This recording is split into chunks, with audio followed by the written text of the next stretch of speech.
الشيطان الرجيم. بسم الله الرحمن الرحيم. القارعة. ما القارعة؟ وما أدراك ما القارعة؟ يوم يكون الناس كالفراش المبثوث وتكون الجبال كالعهن المنفوش. فأما من ثقلت موازينه فهو في عيشة راضية، وما من خفت موازينه فأمه هاوية، وما أدراك ما هي؟ نار حامية. صدق الله العظيم. بەناوی خی بەخشندەی میهرەبان ئەم ساڵیش لە درێژەی کار و چاڵاکیەکانماندا بە هاوکاری ناوەندی سۆران بەشی خوشکان هەستین بەکردنەوەی خولی هاوینەی کچان کە تێیدا ژمارەیەکی بەرچاو لە قوتابیان بەشدار بوون، قوتابی کچ. هەڵبەتە ئێمە بە پێویست تێزانین لە خەمی پەروەردەی هەر تاکێکی کۆمەلگای کوردی دابین. لێرە چەند بابەتێک پێشکەشکران کە ئەویش بریتی بوون لە فێرکردنی قورئانی پیرۆز، فێرکردنی وانەی تەجوید، هەروەها ئادابە ئیسلامیەکان و ژیانی پێغەمبەری ئازیز عەلەیهی سەڵات وەسەلام. من بەشدار بووم لە خولی هاوینەی کچان. بەڕاستی سوودێکی زۆرم لێ دیتووە و داوا دەکەم لێرانش هەرچی قوتابیە بێن بەشداری لەم خولە بکەن و هیوادارم زیاتر گرنگی بە خولە هاوینانە بدرێت و ساڵانە زیاتر بکرێتەوە. و لێرە زۆر دەستخۆشی لە مامۆستاکان دەکەم. بەڕاستی عنی زۆر سوودم لێ دیتووە لە زیاتر ناسینی پێغەمبەرەکان و موعجیزەکانیان و هەرچی خوشکانی بەڕێسێ لێرانە داوا دەکەم زیاتر بن بۆ ئەم خولە بەشداری تێدا بکەن و زۆر دەستخۆشی ئێوەش دەکەم.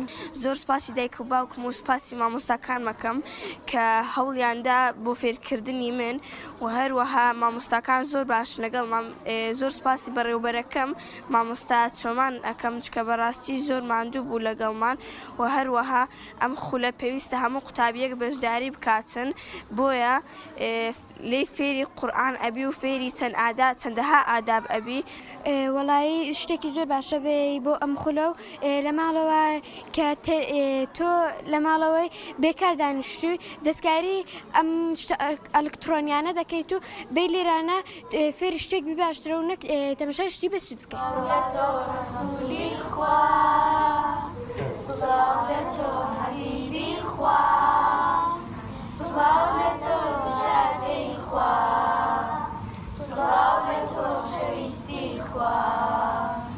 ای پیامبری رحمت دلمان را بیناوتا، ای تکاکاری امت یارو رفیداتا، لا تاریکی شوزد گشتمان لرگاتا، گشتمان لرگاتا.